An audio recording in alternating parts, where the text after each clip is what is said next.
Dans le cadre de son partenariat avec l'Union européenne, le Togo reçoit de nouveau un important soutien. L'Union européenne effectue un don d'environ 12 milliards de francs CFA au budget de l'État. Selon les autorités, cet appui financier témoigne de la crédibilité et de l'avancée de la mise en œuvre de la feuille de route 2025 ainsi que de la mise en œuvre d'une politique visant le maintien de la stabilité macroéconomique entre autres. Il est aussi à signaler que ce décaissement va contribuer à renforcer l'inclusion et l'harmonie sociale pour répondre aux besoins de la population togolaise. Par ailleurs, les 12 milliards de francs CFA octroyés au Togo reposent sur une évaluation préalable mettant en évidence des progrès significatifs dans plusieurs secteurs, à savoir la décentralisation ainsi que l'amélioration de l'accès des populations vulnérables aux services sociaux de base. Pour rappel, ce partenariat Togo-Union européenne s'étend jusqu'en 2027.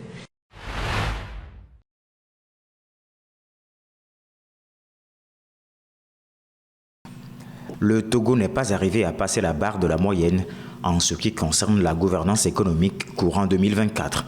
C'est ce que révèle le récent rapport de World Economic Governance Index 2024. Le Togo est classé dans le grade D, représentant la catégorie des pays pauvres. Sur un total de 100, le Togo a obtenu 37,8, une moyenne largement en dessous de la moyenne. Dans les détails, il a obtenu 20,3 sur 100 pour son niveau de corruption, ce qui signifie que la corruption est la carie de la gouvernance économique du pays.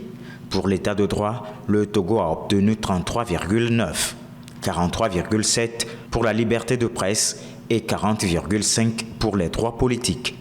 World Economic Governance Index présente une évaluation des pays en fonction de leur performance en matière de gouvernance en se basant sur des critères essentiels pour mesurer la qualité des institutions et la gestion publique. Parmi ces critères, on trouve le niveau de corruption, l'état de droit, la liberté de presse, puis les droits politiques.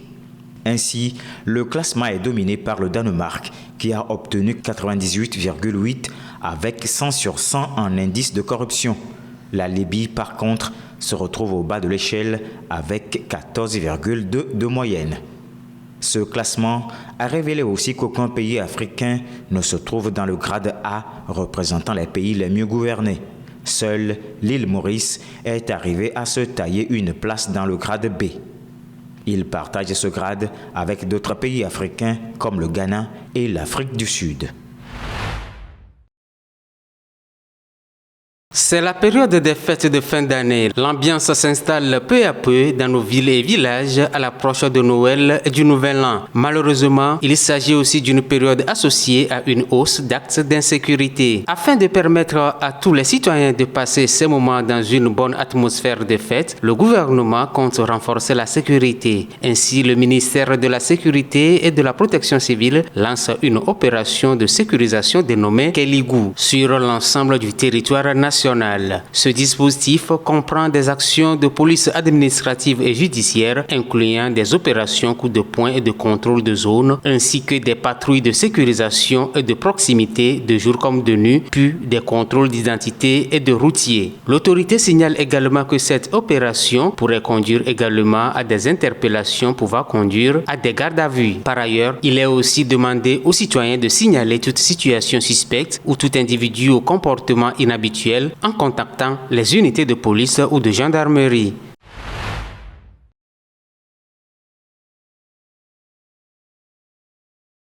Depuis quelque temps au Togo, l'on assiste à une augmentation significative des arnaques téléphoniques, des fraudes par SMS, des dévalusements de comptes mobile money. Il s'agit des pratiques qui exploitent la vulnérabilité des utilisateurs de téléphones mobiles. Ces escroqueries continuent et prennent surtout de différentes formes. Pour mettre fin au phénomène, l'État togolais veut passer à l'identification systématique et obligatoire des cartes SIM pour plus de sécurité. En effet, selon l'autorité, cette identification est obligatoire à tous les abonnés au service de communication électronique au Togo. Aussi, l'exécutif interdit la vente anarchique des cartes SIM et surtout la vente de celles préactivées et préidentifiées. Cette décision permettra une meilleure traçabilité des communications électroniques pour un environnement numérique sain. Par ailleurs, il est aussi demandé aux opérateurs de limiter le nombre de cartes SIM qu'un même abonné peut détenir auprès d'eux.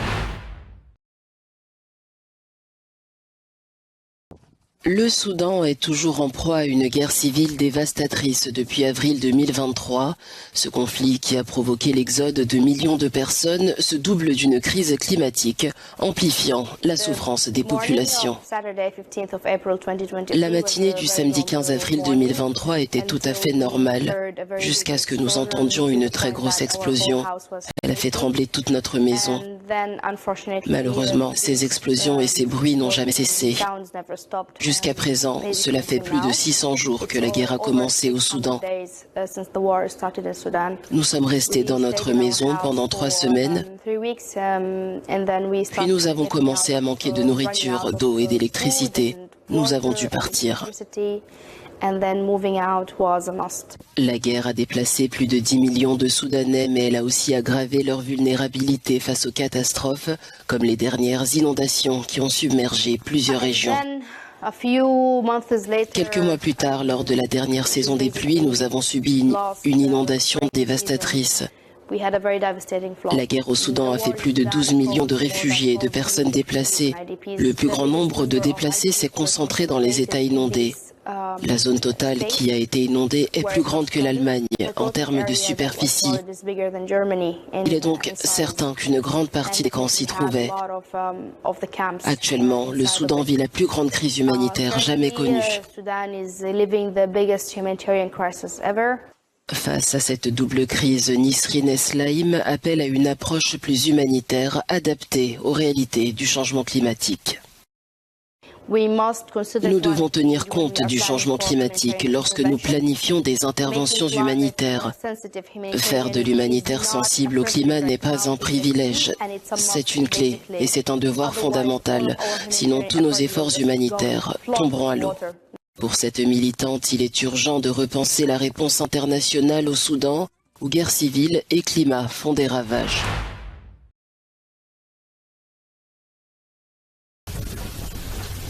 Des milliers de réfugiés sud-soudanais qui avaient fui les violences à Tamboura commencent à rentrer chez eux après plusieurs semaines de déplacement.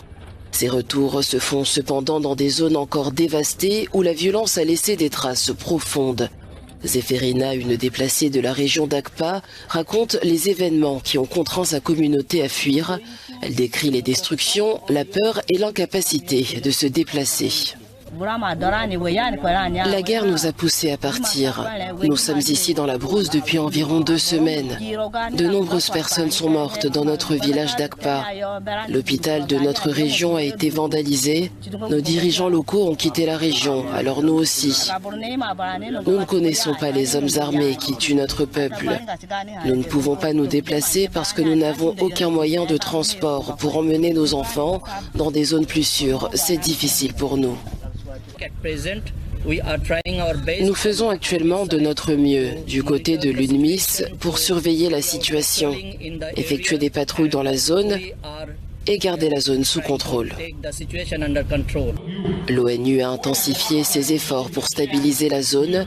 De plus, dans l'état du Bahr el Ghazal du Nord, des partis politiques et des organisations de la société civile ont convenu d'un plan d'action pour organiser des élections libres. Dans sa ferme à Isabel Fashen El Sharkeya, au sud de l'Égypte, Mohamed Issa conditionne des déchets de vaches. L'agriculteur de 43 ans est l'un des nombreux fermiers ayant récemment installé des unités de production de biogaz et d'engrais organiques. L'unité de biogaz nous est bénéfique à la maison et au champ. Elle a réduit notre consommation de bouteilles de gaz. Avant, j'achetais 4 bouteilles par mois, chacune à 3,3 $. Aujourd'hui, je n'en achète qu'une seule par mois. Par conséquent, l'unité me permet d'économiser environ 9,8 $ et elle me fournit également des engrais organiques que j'utilise dans les champs pour nourrir ma culture de pommes de terre.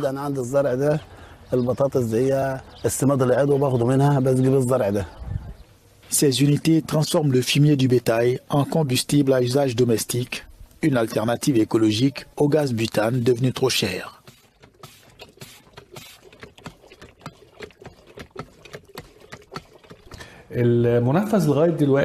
Jusqu'à présent, nous avons un peu moins de 5000 unités de biogaz domestiques, ce qui ne représente qu'un demi% du potentiel de l'Égypte.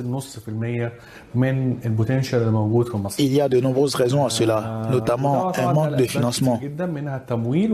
Nous avons également besoin d'un système complet pour sensibiliser les gens à l'importance des unités de biogaz et à leur rôle dans la résolution des problèmes énergétiques de l'Égypte.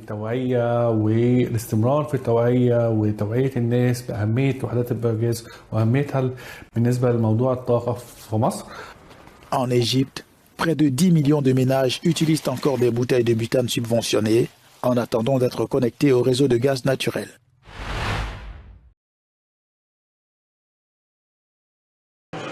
Tanger, la ville mythique du détroit de Gibraltar, s'offre au regard sous un prisme inédit, celui de l'art et de l'histoire. Une exposition organisée au musée de la Villa Harris révèle les liens intimes entre cette ville marocaine cosmopolite et l'expression artistique. La conservatrice du musée dévoile les secrets de cette exposition. L'exposition Tanger, la passion des couleurs, met en lumière la relation forte entre Tanger et les arts visuels, notamment à travers le regard des peintres étrangers venus dans cette ville à la fin du 19e siècle et au début du 20e siècle, que ce soit dans le cadre de missions diplomatiques, scientifiques ou de voyages. À travers une collection soigneusement sélectionnée, l'exposition ambitionne de faire revivre Tanger d'antan. Les œuvres présentées transportent les visiteurs dans les rues, les paysages et l'atmosphère de la ville telle qu'elle était autrefois.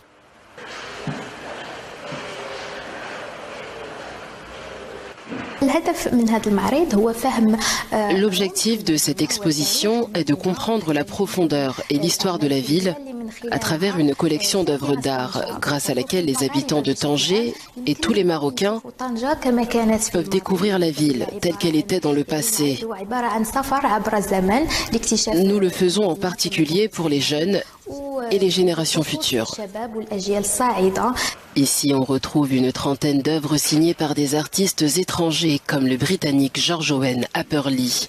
Parmi les visiteurs, l'enthousiasme est palpable. Beaucoup saluent une vision de Tanger qui, capturée par le regard des artistes, nourrit autant la mémoire que la curiosité. L'exposition est vraiment magnifique. Nous avons découvert beaucoup de choses et acquis beaucoup d'informations. C'était une merveilleuse expérience, surtout pour nous en tant que jeunes. Nous avons découvert des peintures qui nous ont rappelé Tanger, telle qu'elle était dans le passé. Une visite qui s'impose comme une invitation à explorer Tanger de façon inédite. L'exposition ouverte depuis début décembre accueillera les visiteurs jusqu'au 19 mai 2025.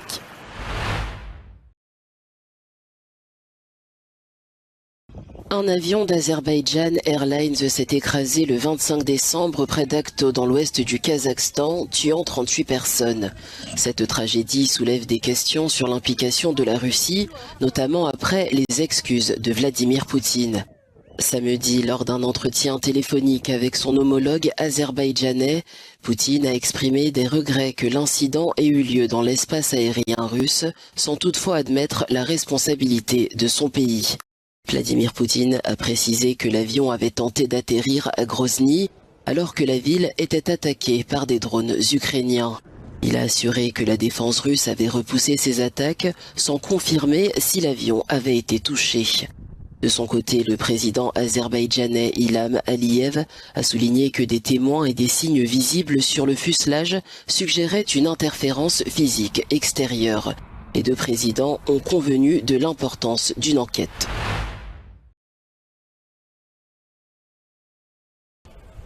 Un avion de la compagnie Jeju Air s'est écrasé dimanche matin à l'aéroport de Muhan en Corée du Sud. Selon le dernier bilan, au moins 122 personnes sont décédées.